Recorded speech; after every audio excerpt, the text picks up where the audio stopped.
달리는 지름길 스윙런 방송 오늘은 화요일 1시간 일찍 시작해 보도록 하겠습니다. 11시부터 50분 생방송으로 진행됩니다. 저는 아나운서 윤지윤이고요. 오늘도 레드 전문가님과 함께 하도록 하겠습니다. 전문가님. 자, 여러분 반갑습니다. 반가워요, 여러분들. 네. 저희가 24시간 동안 방송을 지금 3번 했습니다. 네, 11시간 만에 다시 만나네요. 11시간 만에 다시 만나고요. 네. 어젯밤에도 밤 늦게 여러분들하고 달빛 체조하면서 방송을 했고요. 네. 그리고 오늘 또 시간이 지나가자마자 얼마 안 돼가지고 또 방송하게 되었습니다. 네. 자, 여러분들 24시간 동안 저를 보니까 어떻습니까, 여러분들? 저는 여러분들이 너무 좋습니다. 네. 하지만 자주 보는 것도 좋지는 않습니다. 그렇기 때문에 일주일에 이렇게 몰려서 방송하는 것보다 하루에 한 번씩 방송하는 게 더 낫지 않겠습니까? 그렇습니다. 그쵸? 그래도 이렇게 우리 시청자분들을 자주 만날 수 있다는 게 얼마나 또 행운인가요? 엄청 좋죠. 그쵸? 엄청 좋아요. 네. 저희가 오늘 뭐 옷도 색깔도 커플로 네. 맞춰 입었어요. 네, 색깔도 맞춰 입었고요. 네. 아니 오늘 우리 윤지원 아나운서님 자두 옷 입으셨네. 자두 옷 입어봤습니다. 네, 자두 옷 입으셨고 네. 뭐 저 같은 경우는 네. 무슨 색깔입니까? 좀 덜 익은 자두? 더 익은 자두요? 네. 맞습니다. 그렇습니다. 좀 방송에서 냈던 종목들이 네. 4개만 하면 떠지지를 않나 올라가지는 그 얘기는 않고. 좀 잠시 후에 한번 해볼까요, 전문가님? 좋습니다. 그 얘기는 잠시 후 하고요. 네. 일단 오늘 시장 상황 한번 보도록 할게요. 네. 여러분들 오늘 시장 어떻습니까? 뭔가 시장이 좋아 보이는데 약간 좀 좋아 보이는데 약간 이상한 느낌? 시장이 약간 좋아 보이긴 하는데 그냥 자리만 유지해주는 정도인 것 그냥 같아요. 유지만 하고 애초 사이 동안 호가창이 계속 바뀝니다. 네. 호가창이 계속 바뀌고요. 지금 유리기판, 그다음에 전선주, 네. 그다음에 변압기, 그다음에 원전 이런 반면 쪽으로 좀 움직이고 있거든요. 오. 그만큼 시장에 돈들이 몰릴 데가 없다 보니까 기술주들이 오늘은 하락 중입니다. 네. 하지만 걱정 안 하셔도 됩니다. 기술주는 지속적으로 올라갈 거라고 저는 생각하고 있고요. 오늘 시장에서 전선주 같은 경우는 사실 시장에 돈들이 몰릴 게 없다 보니까 가는 거 위주로 좀 그렇게 반영을 보이고요. 네. 그리고 지금 현재 유리기판 쪽으로 몰리고 있는데 사실 유리기판 쪽은 삼성의 앞으로 향후 사업에 정말 중요한 요소잖아요. 그렇죠. 그렇기 때문에 유리기판 쪽은 돈이 좀 투심이 되지 않았나 저는 싶습니다. 하지만 제일 중요한 거는 이 유리기판 관련주들이 일단 우리가 방송이 끝나고 한 3, 40분 정도 지나고 나서 또 윗골이 다리고 빠질 수가 있습니다. 주식 전문가가 지금 유리기판 얘기하는구나. 뭐 전문가를 보지도 않겠지만 근데 유리기판을 보면서 주가가 올라가고 있구나. 지금 들어가겠지. 이렇게 하는 순간에 여러분들 소세지처럼 달고나 됩니다. 그만큼 여러분들 지금 시장이 좀 변동성이 강합니다. 변동성이 강하고요. 네. 시장이 좋아 보이는데도 변동성이 강하다. 이렇게 생각하시는 분들은 어떻게 보면 매우 긍정적으로 생각하셔야 합니다. 어차피 지수는 좋아지고 있고요. 지금 상황에서는 돈을 아직까지는 쓸 때는 아니다. 이렇게 말씀을 좀 드리고 싶습니다. 네, 지금 오늘 현재 원전 관련주나 유리기판 관련주 또 오랜만에 전선 관련주들 다시 반등이 나오고 있는데 네. 사실은 오후장까지 지켜보시면 아시겠지만 변동성을 좀 키울 수도 있는 시장이니만큼 여러분들이 저희가 이런 섹터들 말씀드린다고 해서 절대 지금 진입하지 마시고 계속해서 좀 조심스럽게 지켜보시면 좋을 것 같고 잠시 후에 또 어떤 모멘텀들이 있기에 원전 관련주, 전선 관련주, 유리기판 관련주들이 상승이 나와주고 있는지 잠시 후에 이슈 체크 한번 해보도록 하겠습니다. 지금 여러분들은 시장이 좋아지고 있는 길목에 있긴 하지만 아직까지는 현금을 지키는 게 더 안전한 시장이다라는 부분을 꼭 지켜주셨으면 좋겠습니다. 그렇죠. 이게 아름다운 기후 가는 건지 아니면 지금 가다가 또 중간에 좌회전했다가 또 다시 역주행을 하는 건지 여러분들 잘 모르시잖아요. 시장이 좋을 때는 오히려 더 긴장해야 합니다. 하지만 시장이 좋다고 해도 지금 코스피 지수가 올라간다고 해도 특정 우량주만 올라가는 거지 2년 전, 3년 전 코스피 2,900일 여러분들 계좌하고 똑같습니까? 그건 아니거든요. 지수만 올라가는 거는 증시가 지수가 어쩌고 이쩌고 저쩌고 이렇게 할 필요가 없다는 겁니다. 여러분들 개별 종목들이 올라가야 투심이 완화가 될 수가 있다는 거죠. 그렇기 때문에 어제만큼은 오늘이 투심이 되지는 않는 시장입니다. 그렇습니다. 저희가 방송 시작하기 전에 우리 PD님께서 네. 전문가님한테 네. 코스피 3천 갈까요? 라고 물어보셨는데 네. 전문가님이 가긴 가는데 예전 같은 3천 비는 아니다. 그렇죠. 왜냐면은 이거 보십시오. 네. 갑자기 SK 하이닉스가 시가총액을 올리고 있고요. 네. 하이닉스만 올라가면 뭐 합니까? 특정 우량주로만. 그 안에 있는 엮여 있는 섹터들 AI나 반도체주도 이거 같이 올라가는데 하이닉스만 그냥 올라가잖아요. 그렇습니다. 그렇죠? 그리고 중간에 또 무슨 일이 터졌습니까? 대왕고래. 대왕고래. 포항 쪽에 대왕고래한테 잡아먹히지 않았습니까? 수급이 잡아먹혔죠. 네, 대왕고래 쪽에 인천 도시가스, 네. 그다음에 서울가스공사, 네. 그다음에 저기 지역 난방공사 이런 종목들이 코스피 쪽에 있잖아요. 그러다 보니까 코스피 쪽에 있는 종목들 시가총액에서 특정 우량주 올라갔는데 그걸 또 코스피 지수 3천 간다 어쩌고 아유 진짜 그렇습니다. 아유, 뭐 사람들이 지수가 진짜. 오르긴 오르는데 뭐 예전 같은 뭐 기술주들 위주의 상승이 아니니만큼 그렇죠. 여러분들이 체감하는 상황은 예전과는 또 다를 것 같습니다. 그렇죠. 그래도 어쨌든 뭐 시장에 앞으로 긍정적인 기대감도 많이 남아 있으니까요. 어떤 부분들을 여러분들이 기대해 보면 좋은지에 대해서도 이야기 나눠보도록 하겠습니다. 자, 지금 뭐 뉴욕 증시가 나스닥 지수와 S&P 500 지수가 모두 다시 한번 사상 최고치를 장중에 경신을 했습니다만 어쨌든 마무리는 보합권에서 마무리가 좀 됐습니다. 보시면 이번 주에 9일에는요. 제롬 파월 의장의 증언이 있고요. 그리고 목요일 밤에는 CPI, 금요일 밤에는 PPI 지수가 각각 발표가 됩니다. 사실은 전문가님은 이런 부분들을 보면은 네. 제롬 파월 의장의 발언도 그렇고요. 네네. 그리고 뭐 CPI나 PPI도 그렇고 오히려 앞으로 시장에 긍정적인 기대감을 줄 수 있는 요소들이라고 말씀을 하셨는데 뭐 지금 기사들을 보니까 뭐 이런 이벤트들을 좀 경계하고 있다라고 말을 하더라고요. 전문가님은 여전히 이런 이슈들이 오히려 시장을 반등시킬 수 있는 요소라고 보시는 거죠. 미국은 반등시킬 수가 없습니다. 아, 그래요? 지금부터 제가 잘 말씀드릴게요, 네. 여러분들. 자, 우리 윤지훈 아나운서가 미국이고 제가 한국입니다. 네. 미국 나스닥이고요. 네. 제가 한국의 코스닥이라고 이렇게 치자고요. 근데 지금 이제까지 12월 12일 제가 키가 더 커야겠어요. 그럼. 무슨 소리입니까? 제가 키가 더 큰데. 제가 나스닥이니까. 네. 네. 그렇구나. 내가 코스닥이구나. 네. 오케이. 내가 코스닥입니다. 네. 그냥 여기 이쪽이 나스닥이고요. 네. 자, 그렇다면은 여기서 잘 생각해 보자고요. 네. 이번 6월 소비자 물가지수 CPI하고 6월 생산자 물가지수 PPI. 여러분들, 그냥 한 가지 여쭤봅시다. 네. 근데 여러분들 후반기 금리 인하 된다고 해서 주식시장이 3년 전처럼 좋아진다고 이제 일어나셔도 될 것 같아요. 설마 생각하시는 거 아니죠? 설마 금리 인하 된다고 해가지고 네. 예전 3년 전처럼 전체적으로 투심이 뭐 엄청나게 주가가 다 치고 올라갈 거다 이렇게 생각하시는 거 아니죠? 안 되나요? 안 되죠. 왜요? 왜냐면은 그때도 고금리인데 어차피 금리 인하 해봤자 제로금리가 아니잖아요. 네. 코로나 터진 것도 아니었고요. 코로나 터질 때는 시장의 물가를 안정화시키기 위해서 시장의 경기 부양책을 위해서 돈을 막 엄청나게 풀었단 말이에요. 엄청나게 풀고 죄송합니다. 0.25에서 고금리 5.50까지 계속 올렸는데 네. 5.50에서 금리 인하 3번 해봤자 금리 3번 해봤자 몇 점 되겠습니까? 미국의 고금리는 여전히 유지가 된다는 겁니다. 그렇습니다. 무슨 말인지 아시겠습니까? 그렇기 네. 때문에 네. 지금 보시면은 이 장면 있죠? CPI, PPI. 제가 아까 설명드렸죠, 여러분들. 이 두 부분이 둔화는 나올 겁니다. 둔화는 나오겠지만 미증시는 조정이 될 거예요. 네. 미증시 조정될 거예요. 만약에 제 말이 틀리면은 틀릴 수도 있는 거고요. 네. 하지만 저는 여기에 조정이 될 거라고 생각하고 있습니다. 이상하죠? CPI, PPI가 둔화가 되면 금리 인하 기대감이 네. 당연히 올라가는 게 맞잖아요. 네. 근데 나스닥하고 S&P 500이 떨어질 거라고 저는 생각하고 있거든요. 왜요? 왜 그럴까요, 여러분들? 네.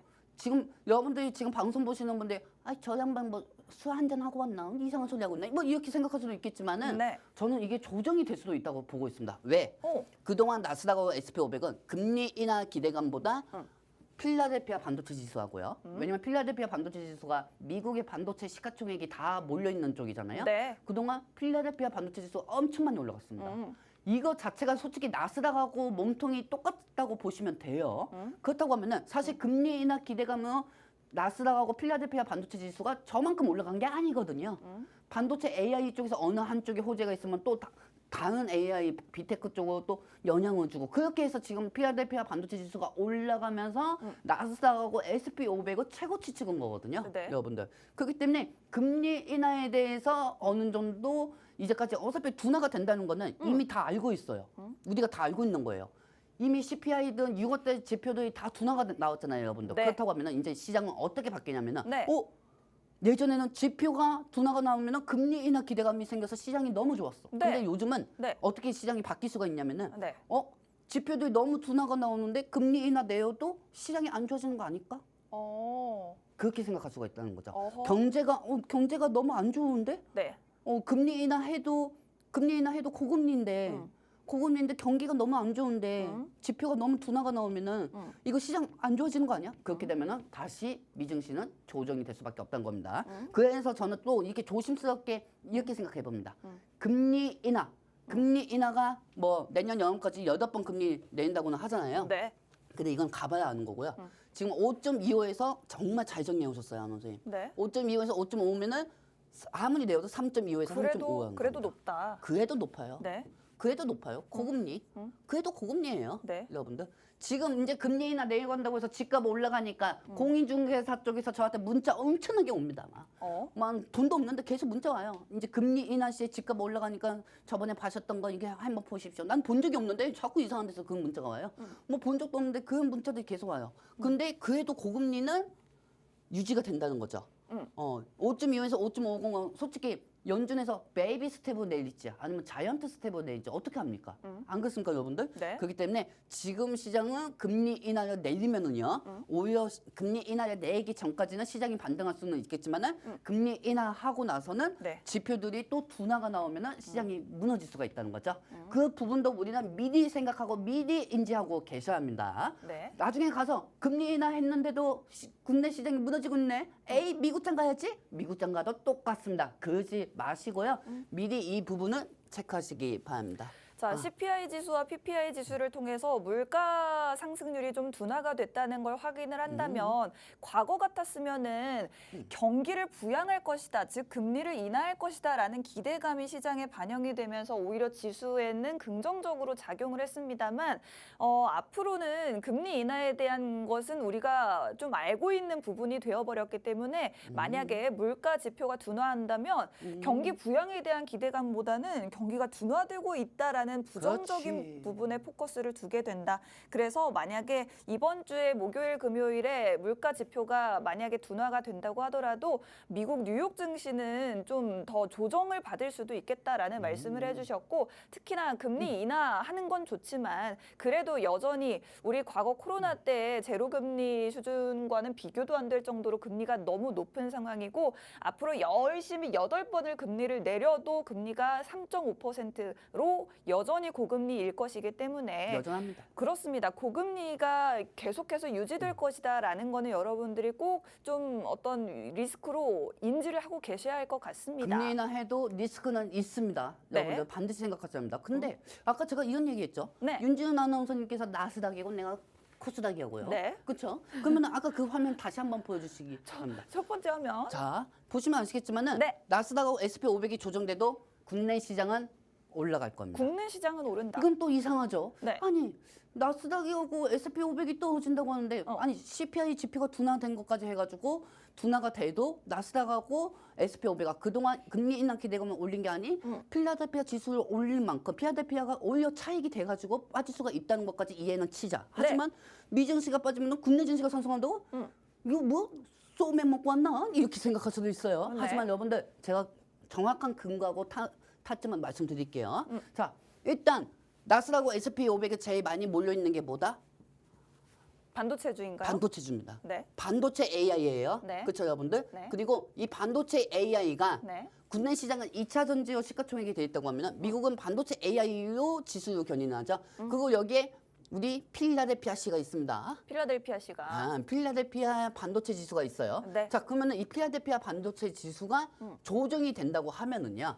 국내 시장 같은 경우는 만약에 미국 시장 같은 경우는 테슬라나 리비안이나 코카콜라 그런 기술주들이 또 올라갈 수가 있죠. 네. 여러분들 수급이 형성이 될 수 있지만 그렇다고 해서 테슬라가 상승해도 2차 전지가 상승도 못하는 마당에 국내 시장이 왜 코스닥 쪽으로 상승할 수가 있겠냐? 자, 뻔합니다. 여러분들 우리가 드럽고 치사해도 돈 벌려면 국내 시장 환경에 맞춰줘야겠죠. 그럼요. 그렇다고 하면 국내 시장은 항상 이 시장의 돈이 유한이 되어 있어요. 네. 한정되어 있어요. 이 한정되어 있는 돈에서 어디 쪽으로 또 몰려가고 어디 쪽으로 또 다른 주인공이 생기면 또 몰려가고 또 이쪽으로 몰려가고 A, B, C, D, E, F, G 수급이 계속 이동이 된단 말이죠. 그러면은 A에서 B 쪽으로 수급이 이동하면은 A 쪽은 윗꼬리가 달리고 엄청 많이 빠집니다. 네. 그리고 또 B 쪽에서 또 C 쪽으로 가면은 또 B 쪽에 있는 종목들이 또 윗꼬리 달리고 엄청나게 빠져요. 네. 자, 그렇다고 하면은 왜 코스닥이 상승할까요? 즉 그동안 하이니스가 야금야금 수급한 걸 다 먹었잖아요. 수급을. 그러면 이 하이니스 쪽에서 수급이 빠져야 한다는 거죠. 네. 반도체 AI주들이 조정이 돼도 코스닥이 살 수 있는 첫 번째 이유는 SK 하이닉스 수급이 이탈이 돼야 합니다. 네. 그동안 야금야금 욕심쟁이처럼 놀부처럼 수급을 먹은 우리 하이닉스 씨가 대지저금통 배를 갈라놔야 한다는 거죠. 그렇기 때문에 그 하이닉스 쪽에 있는 수급들이 이탈이 나오는 게 중요하고요. 그리고 이 반도체 AI 쪽으로 물과 기름이 될 수는 없어요. 국내 시장은. 그렇기 때문에 물이 반도체라고 하면 기름이 2차 전지입니다. 하지만 국내 시장은 2차 전지가 비중이 더 많죠. 여러분들. 네. 그렇기 때문에 미국의 반도체 AI주들이 조정이 되더라도 어차피 나스닥이 하락이 되지는 않겠지만 테슬라는 이런 게 좀 갭상승을 해주면은 나스닥은 지탱을 해주겠지만은 중요한 건 반도체 AI주들이 조정이 되면은 그동안 시장에서 월봉, 주봉, 일봉 다 무너진 2차 전지 쪽으로 기술적 반등이라도 올라갈 수가 있다는 겁니다. 어제 솔직히 에코프로가 호재가 있어서 7% 정도 올라가고 혹 서킷이 걸렸습니까? 아니잖아요. 네. 그렇죠? 그렇다고 에코프로비엠이 어제 호재가 있다고 해가지고 6%까지 올라갔습니까? 아니잖아요. 그렇죠, 여러분들? 그렇기 때문에 이 부분은 잘 생각해 보세요. 제가 얘기한 게 지금 하나하나 곰곰이 생각해 보시면 다 팩트가 맞을 겁니다. 그리고 국내 시장은 이번 CPI고 PPI 솔직히 상관없습니다.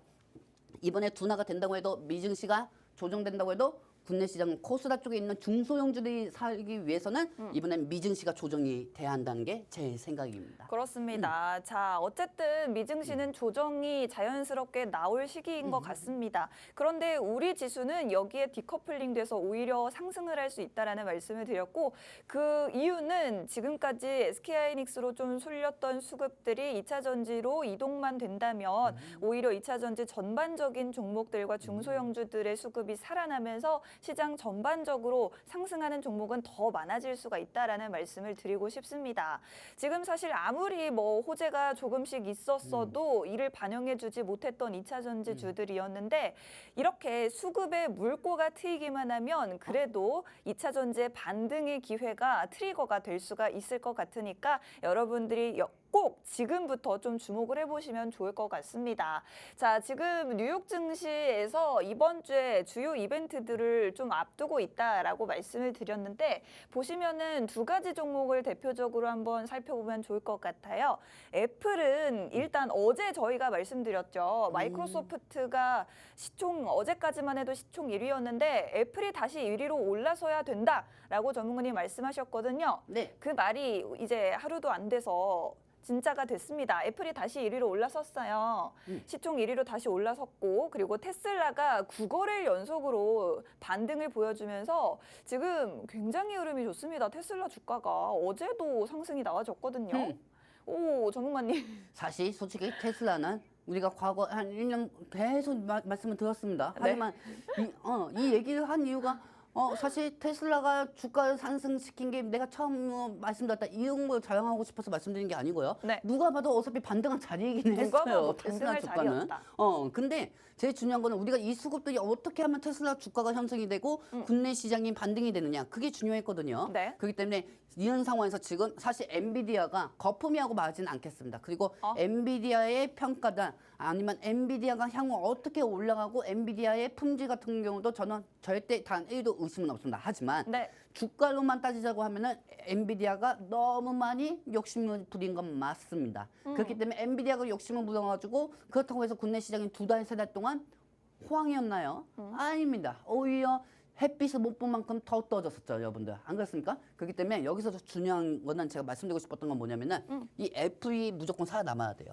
애플이 살아나야 된다. 애플이 올라가야 이 시장의 수급들이 엔비디아하고 필라델피아 쪽으로 수급을 뺏기지 않을 수가 있습니다. 어허. 사실 미증시가 예전에 2년 전, 3년 전에 코로나 때 그리고 여러분들 예전에 리먼 브라더스 사태 기억나실 겁니다. 네. 리먼 브라더스 사태하고 그다음에 이제 코로나 때 사실 그때는 엔비디아나 반도체 빅테크 AI주들이 미증시를 최고치 올린 게 아니거든요. 그때 최고치 올린 거는 애플, 테슬라, 그다음에 메타, 그다음에 여러 가지 아몰린스라든지 그런 종목들이 다 올린 거거든요. 그러니까 즉 지금 현재는 애플이 계속 올라가줘야 엔비디아 쪽에 있는 수급을 다 뺏기지 않는 수가 있다는 거죠. 네. 그렇기 때문에 애플 주가는 지속적으로 계속 최고치가 올라가야 한다는 게 제 생각이고요. 네. 그렇다고 하면은 이제 시장에서는 이런 얘기가 나오겠지. 네. 애플이 먼저냐 아니면은 엔비디아가 먼저냐 이렇게 얘기가 나오겠지만 단연코 모든 사람들은 주가가 올라가는 쪽으로 마음이 가잖아요. 네. 그러니까 당연히 엔비디아 쪽으로 가겠죠. 하지만 저는 애플 쪽으로 가겠습니다. 그렇습니다. 아무래도 우리 글로벌 증시의 원조 대장이 바로 애플 아니겠습니까? 그렇죠. 애플이 사실 그동안 시가총액 최근에 3위 자리까지 엔비디아에 내주면서 굉장히 좀 부진하다가 그래도 어제 밤 사이에 다시 시가총액 1위로 올라섰습니다. 앞으로도 계속해서 너무 엔비디아로 비정상적으로 쏠렸던 수급들을 애플이 조금씩 나눠와 줘야지만 시장이 정상적으로 수급이 분산될 수 있겠다라는 말씀을 드리고 싶습니다. 자, 지금 국채금리가 뚝 떨어졌다고 해요. 이 3년물 국채금리라고 말할 것 같으면은 보면은 기준금리의 전망에 민감하게 반응하는 국채라고 하고 이렇게 지금 3.1%까지 떨어졌다라는 건 시장에서 금리 인하 횟수를 1회보다는 2회 이상, 적어도 2회 이상은 할 것이다라고 점치는 의견이 많기 때문에 이렇게까지 뚝 떨어졌다라고 볼 수가 있다고 합니다. 지금 유럽 등 주요 국가들이 금리를 인하하고 있는 영향 때문에 국채 금리가 떨어졌다라고 하는데 이런 부분들은 좀 긍정적인 요소겠죠, 전문가님? 긍정적이죠. 네. 국채 금리가 그만큼 떨어진다는 거는 채권 쪽에 있는 돈들이 다 이탈이 된다는 거잖아요. 네. 채권 쪽에 있는 돈들이 다 이탈이 되는 거고요. 그 돈으로 인해 가지고 수급이 형성이 될 수가 있는 겁니다.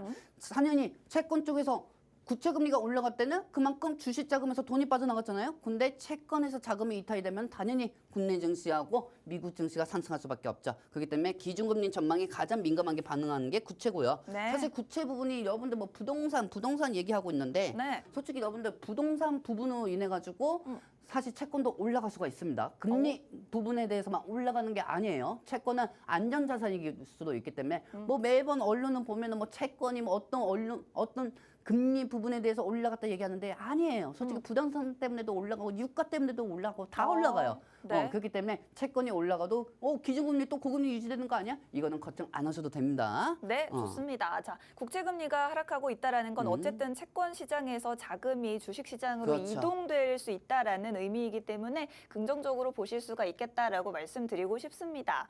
자, 오늘 강한 섹터를 보기 전에 마지막으로 자, 환율에 대한 이야기 한번 해보고 우리 시장 어떤 종목들이 지금 강하게 움직이는지 얘기 한번 해볼게요. 어제 저희가 그런 얘기를 했거든요, 전문가님. 지금 네. 삼성전자가 뭐 최대 97,000원, 98,000원까지 갈 수는 있겠다. 네네네. 하지만 그렇게 되려면 환율이 많이 떨어져 줘야 된다라고 말씀을 해주셨거든요. 네네네. 1,200원대까지는 떨어져야 한다고 말씀해 주셨어요. 그런데 지금 보니까 연말에 1,200원대까지 떨어질 수도 있다는 전망이 나왔다고 합니다.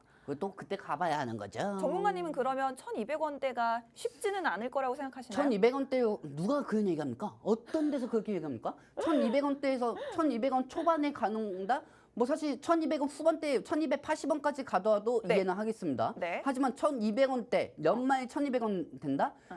이건 참 그러니까 누가 그런 거 있었는지 정말 화내지 마시고 네네네. 1,200원대라는 거는 네. 1,280원대도 그래요? 난 또 그럼요. 1,200원 초반인 줄 알았어요. 아닙니다. 죄송합니다, 여러분들. 그래요. 자, 1,300원 밑으로. 지금 1,200원까지 빠지려면은요. 네. 금리 인하가 먼저 첫 번째가 돼야 하고요. 네. 그리고 전쟁 종결.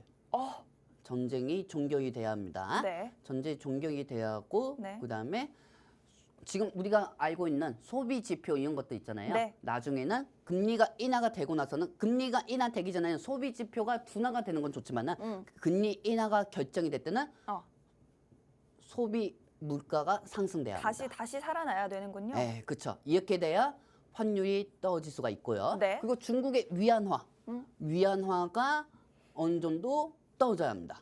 조건이 너무 많잖아요. 조건이 좀 많습니다. 네. 그러니까 미국이 그런 얘기 듣는 거예요. 위ペ조전율이라고. 환율 조작 그래요. 환율 조작국이하고. 네. 그래서 미국이 솔직히 중국 욕할 필요도 없어요. 그다음에 엔화. 미국이 갑인되면 어떻게 하겠습니까? 엔화도 하락이 돼야 한다는 거죠. 그러니까 이 5가지 되는 겁니다. 금리 인하가 되고 전쟁 종결이 되고 그다음에 우리가 그동안 지표로 계속 체크했잖아요, 여러분들. 네. 소비 물가가 또다시 상승이 돼야 돼요. 네. 이상하죠? 금리 인하하기 전에는 물가가 지표가 둔화가 돼야 인플레이션이 완화가 될 수 있다 이건데 근데 시장은 금리 인하를 결정하고 나서부터는 이 부분들이 다 해당이 되고 물가 지표가 둔화가 아닌 예상치보다 상회가 나와요. 만약에 금리 인하 내고 나서 지금처럼 지표들이 둔화가 된다고 하면은 네. 환율은 무조건 치고 올라갈 수밖에 없을 겁니다. 네. 그래서 이 주가는 항상 세무화적으로 맨날 바뀐다는 겁니다, 여러분들. 그래서 연말 1,200원대까지는 가능할 겁니다. 왜냐면은 최근에 우크라이나 쪽에서 젤레스키 우리 우크라이나 대통령이 TV 토론회를 받는지 미국 대성 TV 토론회를 받는지 그 다음 날 갑자기 우크라이나는 전쟁을 빨리 종결하고 싶다 이런 얘기가 나왔었죠. 그렇습니다. 그럼 전쟁이 종결이 되고 그다음에 소비 물가가 만약에 이제 소비자들이 지갑에서 돈을 많이 쓴다. 금리 인하 시에 금리 인하하고 나서 소비자들이 지갑에서 돈을 많이 쓴다고 하면은 그만큼 경제는 활성화가 되고 있다. 그건 중국의 이제 통화 정책하고 일본의 통화 정책이 하락이 된다고 하면 환율이 1,280원에서 1,260원까지도 떨어질 수가 있겠죠. 지금 제가 생각할 때는 네. 우리 시청자분들이 되게 사업하시는 분들이 많아요. 대신 이 사업이 하는 게 이분도 말씀은 공통돼서 얘기를 들어보면은 중국에서 OEM 수입을 해옵니다. 중국에서 수입을 해오면 전 세계적으로 쓰는 게 달러예요. 환율이에요. 그럼 환율이 상승하면은 물가도 상승하고 도매 가격도 상승이 되거든요. 네. 그러니까 여기에 따라 가지고 자영업자들이 많이 힘들죠. 그러면 말 그대로 기업들도 마찬가지입니다. 기업들도 마찬가지이기 때문에 환율이 어느 정도 하락이 돼야 한다는 게 제 생각입니다. 그렇습니다. 자, 저희 전문가님이 우리 시청자분들을 위해서 항상 준비하는 자료들의 어떤 목표와 핵심은 여러분들이 가지고 있는 종목을 알기 위해서는 전반적인 시장 상황을 먼저 알아야 됩니다. 시장 상황을 이길 수 있는 종목은 없기 때문에 제 아무리 삼성전자라고 할지라도 이 환율이 받쳐주지 않으면 절대 10만 원까지는 가기가 힘들다라는 게 전문가님의 의견이고 그래서 연말까지 정말 힘을 냈을 때 삼성전자가 9만 원대 후반까지는 갈 수 있겠지만 그러려면 전제 조건 환율이 1,300원 밑으로 최소한 떨어져야 하는데 그러려면 또 전제 조건이 저렇게나 많습니다. 즉 지금 말씀드린 부분들이 모두 다 충족이 되어야지만 여러분들이 원하는 삼성전자 10만 전자까지 갈 수 있다라는 부분을 말씀을 드렸고 그렇죠. 막연하게 삼성전자 주가가 갔으면 좋겠다 이렇게 생각하면 안 된다는 겁니다. 그렇습니다. 막연하게 또 어떤 종목이든 간에 샀는데 왜 시청자분들은 왜 예드님하고 같이 못하나요? 이렇게 얘기하는 사람도 강퇴당한 만한 이유가 있으니까 강퇴당했겠죠. 안 그렇습니까? 알고 있어요 내가. 안 그래도 제가 한번 말씀드리고 가야 될 것 같아요. 네네. 우리 시청자분들이 저희랑 함께하고 싶어 하시는 분들이 굉장히 많은데 방법을 몰라서 웬만하면 안 도왔으면 좋겠어요. 저희와 함께 하지 못하고 계십니다. 여러분들 저희와 함께 소통할 수 있는 창구가 열려 있고 시청자 참여 게시판으로 입장 원하시는 분들은요. 카메라를 통해서 QR코드 스캔만 하시면 지금 바로 게시판에서 저희와 함께 할 수 있으니 빠르게 입장하셔서 여러분들의 많은 이야기 저희에게 좀 들려주시면 될 것 같습니다. 보유하고 계신 종목에 대한 고민도 좋고요. 사실 방송에서는 저희가 종목에 대해서 딱 매수가 목표가를 언급할 수가 없기 때문에 게시판에서 여러분들이 저희와 함께 하시면 저희가 드리는 가격 전략까지 구체적으로 다 무료로 받아가실 수가 있습니다. 지금 생방송 중에만 입장 가능하니까요. 빠르게 함께 해주시면 좋을 것 같습니다. 자, 저희가 환율에 대한 이야기, 환율이 1,200원대까지 떨어지려면은 금리 인하돼야 되고 물론 금리는 인하될 것 같습니다. 이 부분은 어렵지 않아요. 그런데 전쟁이 종결돼야 합니다. 이 부분은 사실은 우리가 장담할 수 있는 부분이 아니기 때문에 여러분들이 계속해서 지켜보셔야 될 것 같고 그동안 좀 잡으려고 했던 물가가 금리 인하 이후에는 다시 조금씩은 올라줘야 오히려 경기가 다시 좀 활황을 띠고 있다라는 긍정적인 시그널이기 때문에 금리 인하 이후에는 CPI라든지 PPI라든지 물가 지표가 다시 좀 올라줘야 됩니다. 그리고 위안화가 다시 또 떨어져줘야 된다라는 여러 가지 조건들이 함께 따라줘야지 원화가 지금 환율이 떨어지고 그리고 삼성전자, 신만전자까지 바라볼 수 있겠다라고 정리해 보도록 하겠습니다. 자, 여러분들이 너무나도 또 궁금해하실 만한 원전 관련주, 사실 어제 제가 원전 관련주 저 개인적으로 너무 관심이 많다고 말씀을 드렸는데 오늘 이렇게 원전 관련주들이 올라가고 있습니다, 전문가님. 저도 이제 꽤 안목이 생긴 것 같습니다. 나보는 이제 내가 자리가 내어놓고 내가 옆에서 이제 최고지 되십시오. 이렇게 우리 윤지원 아나운서가 이제 전문가 해야 할 것 같습니다. 그만큼 우리 윤지원 아나운서 종목도 잘 냅니다, 여러분들. 제가 우리 전문가님한테 많이 배우다 보니까 안목이 조금 생긴 것 같습니다. 검은 머리가 키웠습니다. 그만큼 검은 머리 주가를 짐승을. 잘 본다는 거죠. 아유. 자, 여러분들 보시면 아시겠지만 원전 오늘도 상승 중입니다. 네. 이제 우리 어제 제가 이런 설명해 드렸을 거예요. 우리나라 대한민국 영업사원 1호가 윤석열 대통령입니다. 그렇죠? 네. 윤석열 대통령의 피리 부는 사나이입니다. 어디만 가면은 얘기만 하면 그 주가가 올라가고 어디 고속도로 가가지고 이거 공사 좀 빨리 진행해 갖고 왔습니다. 이렇게 얘기하면은 갑자기 SG 관련주들이 다 올라가고요. 다 올라가고요. 여기에 따라서 이제 원전 이 부분에 따라서 이제 체코 부분에 가가지고 네. 이제 체코 쪽하고 이제 원전이 수주가 할 수가 있다. 일주일 동안 안에 이제 운명의 시간이겠죠. 와. 제가 볼 때는 만약에 합정이 됐다고 하더라도 차익이 나올 거고 그 전에 어느 정도 여러분들이 안타를 치고 빠져나오는 방식을 좀 권해드리겠습니다. 안타를 치고 빠져나오라. 네. 그게 무슨 말씀이시죠? 그러니까 즉 멀리 가지 마라. 멀리 가지 말고 중간에 이 수익이 나면은 안타 치고 나와야. 그렇습니다. 이거죠. 여러분들이 뭐 홈런을 기대하시기보다는 만약에 수익 중이시라면 이럴 때 수익 청산을 하시는 게 가장 현명한 방법이겠다라고 말씀을 드리고 싶습니다. 이제 체코 원전 수주에 대한 이야기가 오래전부터 있었는데 드디어 그 우선 협상 대상자 발표가 일주일 앞으로 다가왔습니다. 빠르면 이번 주에도 발표가 될 수 있다고 하는데 사실 외국인들이 네. 갑자기 우리 원전 관련주를 막 사들이고 있는 이유가 우리 지금 우리나라와 이파전을 벌이고 있는 프랑스가 있잖아요. 네. 프랑스가 지금 러시아와 조금 친하게 지내면서 이 프랑스 원전을 도입을 할 경우에 어떤 좀 안보적인 문제가 생길 수 있다라고 하면서 우리나라 원전에 대한 기대감이 오히려 좀 더 커지고 있다고 합니다. 저희 나라 기대감이 더 커지고 있죠. 왜냐하면 사실 우리나라 같은 경우는 여기에 따라서 원전 수주에 대해서 계약이 계속 계약이 될 수가 있거든요. 폴란드까지 시작해가지고 폴란드, 체코 그리고 사실 최근에 남아프리카였죠. 남아프리카 쪽에서도 지금 현재 미국의 웨스팅하우스하고 좀 견제를 하는 방식입니다.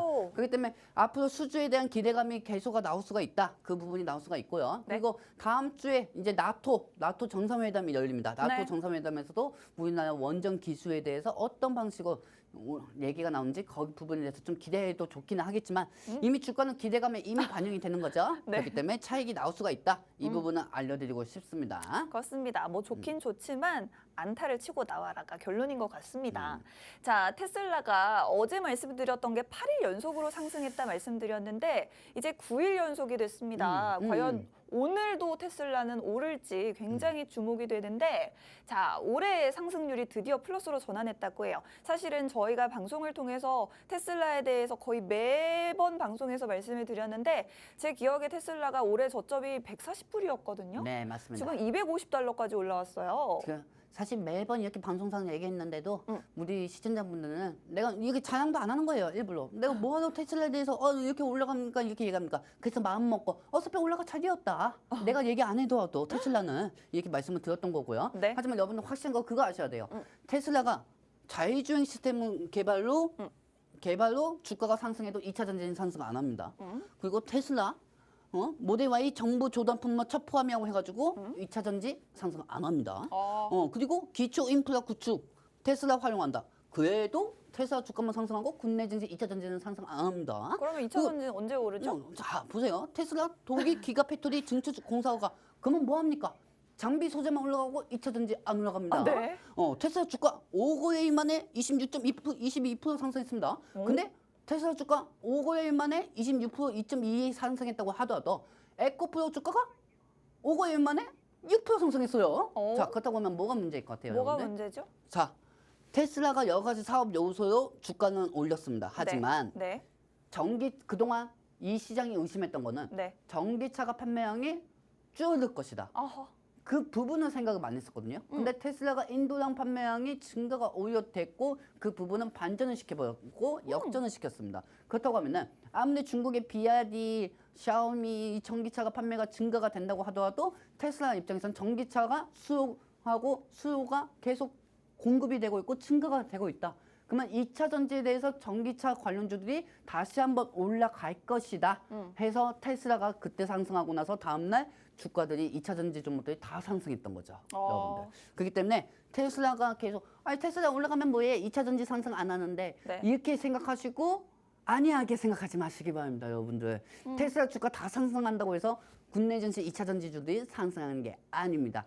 일단 시장이 확인해 보고 싶었던 거는 전기차가 그동안 판매량이 급증이 됐느냐 둔화가 되었느냐 그걸 먼저 확인하는 거고 급증이 됐다고 하면은 그 급증에 대해서 부하시성 해소로 2차 전지가 상승이 되는 거죠. 그렇습니다. 일단은 전기차가 수요 증가세가 좀 둔화됐다라는 부분 때문에 계속해서 꾸준히 2차 전지주들이 하방 압력을 받아왔는데 그렇기 때문에 이 수요 둔화에 대한 부분이 꼭 해소가 되는 게 우리 눈에 보여야지만 2차 전지주들이 본격적인 반등을 할 수 있겠다라고 말씀을 드리고 싶습니다.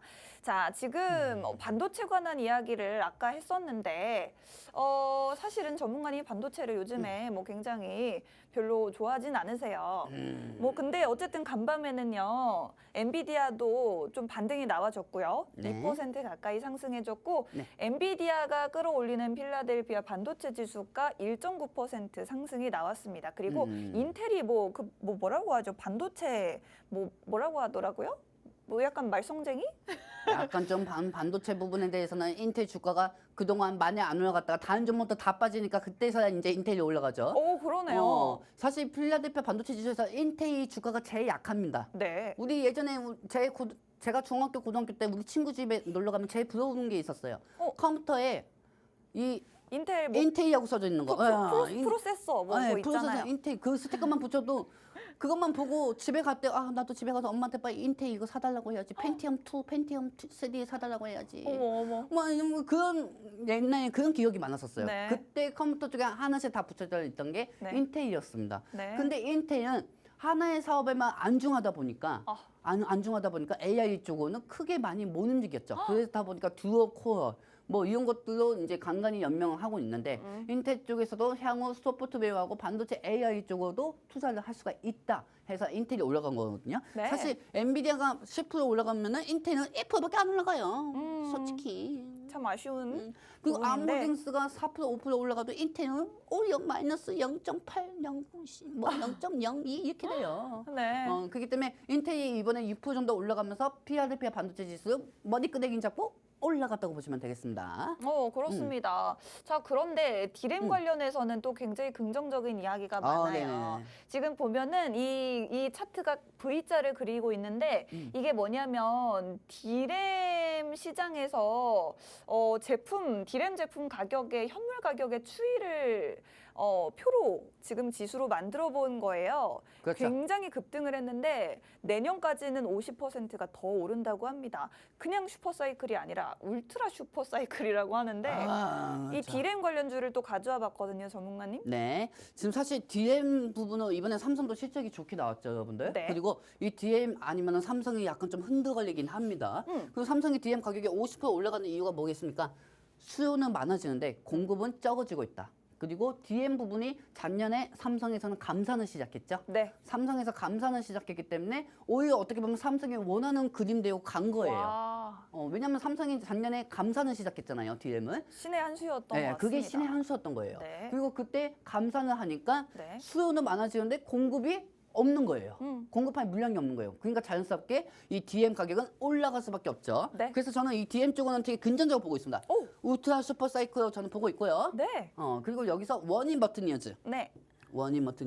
그다음에 대덕전자, 대덕전자. 그리고 제주 반도체. 전문가님 제주 반도체 굉장히 좋아하세요. 엄청 좋아합니다. 네. 네. 진짜 환장합니다. 저는 칩스입니다. 칩스미디어.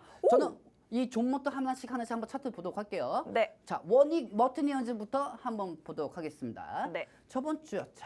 여러분들 저번 주에 삼성이 실적 발표되기 전에 네. 한번 주가가 갭상승이 나와줬습니다. 그러네요. 빨간 한번 보이죠? 네. 하지만 저 종목은 멀리 보는 투자가 아니에요. 그럼요. 단기간으로 5% 8% 정도만 수익만 볼 수 있는 종목이라고 말씀드리고 싶습니다. 네. 워낙 DRAM이 변동성이 심해요, 여러분들. 사실 엄청나게 평가적으로는 되게 좋은 종목이기도 하거든요. 네. 근데 DRAM이 사실 삼성만 판매하는 게 아니고 여러 가지 이제 다른 회사들도 판매를 하잖아요. 네. 전 세계에서 만약에 인텔이 DRAM 판매 조조가 됐다 하면은 삼성이 아무리 DRAM 많이 판매된다고 해도 주가는 떨어지게 되어 있습니다. 그렇기 때문에 한 가지 담바사 테마는 원인 버튼이라고 말씀드리고 싶고요. 네. 여기서 마지막으로 한 가지 더 말씀드리고 싶었던 게 뭐냐면은 네. 네네. 칩스 앤 미디어 한번 보도록 하겠습니다. 칩스 앤 미디어 한번 보도록 할게요, 여러분들. 칩스 앤 미디어. 아, 이것도 우리 시청자분들 또 침치 이제 흘리겠냐. 아, 저는 이 종목을 예전에 수익을 한번 본 적이 있는데 굉장히 좋아하는 종목이거든요. 지금도 앞으로 엄청나게 매력적인 종목이기도 해요. 왜냐하면은 네. 사실 여러분들 내가 하나 물어봅시다. 네. 엔비디아가 내가 생각하는 주식은 영원한 상승도 없고 영원한 하락은 없다. 하지만 여러분들 입장에서는 여러분들 개별 종목을 보면 아 이거 무슨 소리냐 그게 영원한 하락도 있는 법이다 이렇게 얘기할 수도 있어요. 근데 내가 여기서 또 한 가지 추가적으로 말씀드리고 싶은 거는 네. 그때 그 타이밍을 어떻게 잡느냐 그게 중요하겠죠. 그렇죠. 그렇죠. 칩스 저는 이렇게 생각합니다. 왜 이 얘기를 하냐면은 엔비디아가 떨어질 때는 명분을 잡고 떨어져야 돼요. 그렇죠, 여러분들. 그리고 그 명분에서 제일 중요한 게 뭐냐면은 바로 중국 수출 통제주입니다. 아, 맞습니다. 중국은 언젠가는 다시 한번 엔비디아하고 중국하고 부딪힐 또 있습니다. 그리고 지금 바이든하고 트럼프가 미대선에 얼마 안 남았잖아요. 네. 중국은 무조건 때려야 돼요.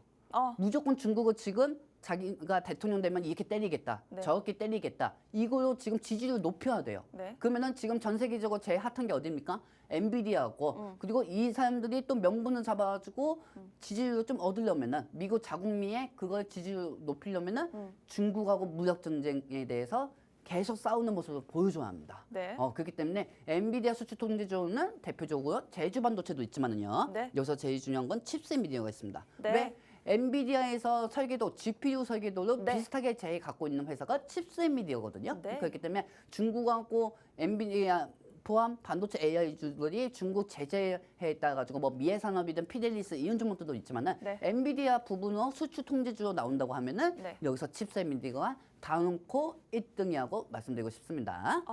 좋습니다. 반도체 관련주를 전문가님이 최근에 그다지 좋아하지 않는 것 같았는데 이 디램 관련주는 그래도 긍정적이다라고 말씀을 해주셨고 디램 관련주 단일 테마로만 본다면 워닝 머티리얼즈라는 종목을 좀 짧게 한번 수익을 가져가 보시기에 괜찮은 종목으로 말씀해 주셨습니다. 그런데 여기에 더해서 약간의 복합적인 매력을 가지고 있는 종목이 두 가지가 더 있는데 바로 미국과 중국의 반도체 전쟁의 반사이익을 볼 수 있는 종목들이 있습니다. 바로 네. 그게 제주반도체와 칩스앤미디어인데 그중에서도 이 칩스앤미디어가 엔비디아가 만드는 이 GPU와 유사한 NPU의 설계도를 만드는 그런 기술을 좀 개발하고 있기 때문에 중국과 미국이 반도체 분쟁을 벌일 경우에 반사이익으로 올라가는 종목이 바로 이 칩스앤미디어고 뿐만 아니라 여러분들 많이들 아시겠지만 이 종목이 자율주행 관련주이기도 합니다. 지금 안 그래도 뭐 테슬라 자율주행 관련된 모멘텀도 있어서 아마 이 종목이 여러 가지 매력을 많이 가지고 있는 종목일 것 같아요. 반도체 관련 섹터들 중에서도 미중 반도체 분쟁의 반사이익 볼 수 있는 국내 반도체 기업들 여러분들이 꼭 기억해 두시면 좋을 것 같습니다. 칩스앤미디어로 정리를 해보겠고요. 사실 이 부분에 대해서 저는 너무나도 궁금하기도 했고 꼭 한번 우리 시청자분들과 이야기를 나눠보고 싶었어요. 트럼프가 집권하면 인플레이션 감축 법안을 폐기한다. 이런 이야기들 때문에 사실은 2차 전지에 대한 리스크가 너무나도 큰 것 아니냐라고 많은 분들이 생각을 하시는 것 같은데 전문가님은 그렇게 생각을 하지 않으실 것 같습니다. 의견이 어떤가요, 전문가님? 사실 지금 부분에서 트럼프가 바이든한테 지금 발목 잡을 수 있는 거는 인플레이션 감축법 저거 내가 폐기하겠다 뭐 이렇게 얘기하잖아요. 네. 근데 법적으로는 네. 이 인플레이션 감축법을 폐기를 못합니다. 못해요. 폐기를 못합니다. 폐기를 못하고요. 네. 여기서 중간중간 옵션만 수정할 뿐이지 지금 말로만 저렇게 얘기를 하는 것뿐이지 트럼프가 원래 말 바꾸기 선수잖아요. 지금은 표를 얻기 위해서 본인이 어필하는 것뿐이지 여기 대해서 인플레이션 감축법은 절대 폐기 못하고요. 네. 거기 수없이 들어간 돈들도 많고 지금 미국에서 노동 건수가 계속 증가가 되고 있어요. 즉 삼성, SK 뭐 이런 회사들이 투자를 미국에 해줘야 자기네들도 노동 숫자가 증가가 될 수가 있겠죠. 네. 그렇기 때문에 함부로 트럼프가 이건 폐기 못합니다. 네. 종목 본인 종목 떨어지면 난 트럼프 때문에 떨어진다 이렇게 생각할 수가 있는데 아닙니다. 그냥 우리 능력이 부족해서일 뿐인 거죠. 안 그렇습니까? 네. 나도 인정하잖아요, 여러분들. 안 그렇습니까? 그렇기 때문에 트럼프 쪽하고 합리화하고 만들지 마시고요. 물론 영향도 있을 수는 있어요. 하지만 이 부분까지 생각하고 투자한 우리는 그 부분에 대해서는 적어도 합리화하면 안 되겠죠. 그렇기 때문에 안 한다, 못 한다 해도 오케이고요. 그리고 여기서 이제 제일 중요한 거는 이 트럼프가 만약에 대통령이 된다고 해도 네. 중국은 무조건 때릴 거예요. 그렇습니다. 이 사람은 중국을 때릴 수밖에 없어요. 계속. 중국을 때리고 지지율을 또 높이고 트럼프 쪽에 있는 게 공화당 쪽입니다. 공화당 쪽이 민주당하고 표 대결을 한다고 하면은 네. 이 재정 재산 있잖아요. 재정 부분으로 인해 가지고 이 공화당이 압승을 하려면은 네. 민주당 쪽에서 추진을 했던 그 정책들을 다 공화당이 존중을 해줄 수밖에 없어요. 맞아요. 그래야 재정이 나오는 거거든요. 그러니까 이 부분까지 모두 다 생각하시기 바랍니다. 네. 물론 트럼프가 중국 전기차에 대해서 영향을 줄 수는 있어요. 네. 하지만 여러분들 어떻게 보면 저는 이게 역발상. 역발상 현시고요. 저는 이 부분이 오히려 주가가 상승이 될 거라고 보고 있습니다. 아, 좋습니다. 트럼프가 되더라도 절대 2차 전지 걱정할 것 없다. 첫 번째로 IRA 폐기를 할 이유가 없습니다. 트럼프 대통령 입장에서도 중국을 때려야 되기 때문에 중국 견제 카드로 2차 전지, 전기차 관련된 카드를 쓸 수가 있게 되겠고 만약에 전기차, 중국산 전기차나 2차 전지를 제재하게 된다면 반사이익 볼 수 있는 게 국내 2차 전지 주들입니다. 그리고 어차피 폐기할 수가 없습니다. 지금 IRA가 이미 상하원에서 통과가 된 법안인데 폐기를 하려면 한 번 더 상하원에서 폐기 투표가 통과를 해야 됩니다. 이미 동의를 받은 이런 법안인데 다시 한번 똑같은 과정을 통해서 폐기하기가 절대 쉽지가 않을 것이고 네. 그리고 지금 사실은 굉장히 표 대결이 심한 지역들에서 공화당 우세 지역에 이 배터리 생산 라인이 밀집이 되어 있기 때문에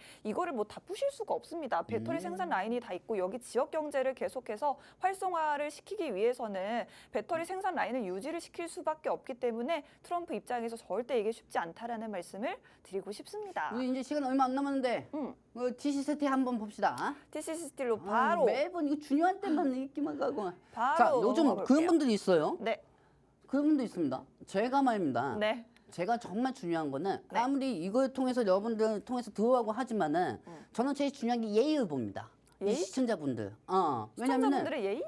저는 그걸 봅니다. 저는 굳이 오라고 한 이유도 없고요. 여러분들한테 이제 제일 중요한 거는 제가 TCST를 물리더라도 이걸 만약에 산다고 하면은 네. 뭐 이건 로마에 가면 로마법에 있는 것처럼 로마. 전문가들한테도 물어볼 수가 있는 거거든요. 네. 근데 뭐 강퇴했다고 막 이 부분에 대해서 뭐 저는 이거 샀는데 강퇴돼서 그래봤자 일주일 차이거든요. 일주일 차인데 제가 한 가지만 말씀드릴게요. 우리 저하고 같이 함께 하시는 이 파스겐제 같이 방송을 보시는 우리 시청자분들은 네. 원래 맨 처음에 58,000 중반대까지 시작했습니다. 근데 중간에 여러분들이 와가지고 말도 없이 사가지고 그때는 얘기 안 하다가 이제 와서 얘기하면은 제 입장에서는 그분들하고 할 이유가 없습니다. 무슨 말씀인지 아시겠습니까? 그렇기 때문에 미리 지금 방송 이 정도까지만 얘기하고요. TCST에 대해서 제가 추가적으로 말씀을 드릴게요. 네. 지금 이 부분에 대해서 지금 어제 별게 가나 빼먹어야지 100원을 훔쳐가고 있고 그리고 오늘 지금 몇백원 훔쳐가고 있습니까? 오늘 700원 훔쳐갔어요. 700원 훔쳐가고 있어요. 네. 완전히 이거 별개가는 계속 빼먹고 있네. 하지만 여러분들 저는 지금 물려도 괜찮은 시점에 TCST하고 말씀드리고 싶고요. 일단은 이 부분이 너무 안 나와. 제어가 너무 안 나와. 제어가 너무 안 나와요. 제어가 네. 너무 안 나오는데. 정말 어떻게 된 거예요? 근데 뭐 이거 뭐 제가 뭐 그나마 변명할 수 있는 거는 존버밖에 없나? 하지만 제일 중요한 거는 여러분들 존버가 아니고요. 네. 저는 무조건 이 종목들 올라갈 거라고 보고 있습니다. 왜? 어차피 저는 기술적 반등으로도 물려도 괜찮은 시점이라고 말씀드린 이유가 뭐냐면은 어차피 2차 전지가 전체적으로 상승할 타이밍이라고 말씀드리고 싶고요. 네. 그럼 기술적 반등은 2차 전지 영향으로 TCST는 추가적으로 더 올라갈 겁니다. 그리고 여기서 종목이 하는 게 그 세트가 올라가면은 네. 제일 중요한 게 이 종목 중에서 멀티플하는 변수가 있어요. 주가는 올라가면은 좋은 긍정적 소문이 발생이 됩니다. 그럼 그게 호재가 되고 이 종목들, 이 재료가 안 나왔던 부분들이 상승이 돼서 주가는 올라갈 것입니다. 그렇기 때문에 우리는 이 종목 하나만 가도록 하겠습니다. 와, 저희 벌써 인사드려야 될 시간이 왔어요. 또 시간이 얼마 안 남았구나. 그렇습니다. 여러분들 저희 QR코드 떠 있는 동안에 빠르게 카메라로 스캔해 주시면 저희 방송이 없는 시간에도 계속해서 함께 하실 수 있으니 입장해 주시면 되겠습니다. 저희가 이제 어제 오늘 열심히 여러분들과 만났는데 이틀 쉬고 금요일에 다시 여러분들 만나러 오도록 하겠습니다. 본 방송에서 제공해 드리는 정보는 투자 판단에 대한 조언일 뿐 주가 상승을 보장하지 않는다는 점 유의하시기 바랍니다. 저희는 금요일에 다시 찾아뵙겠습니다. 고맙습니다.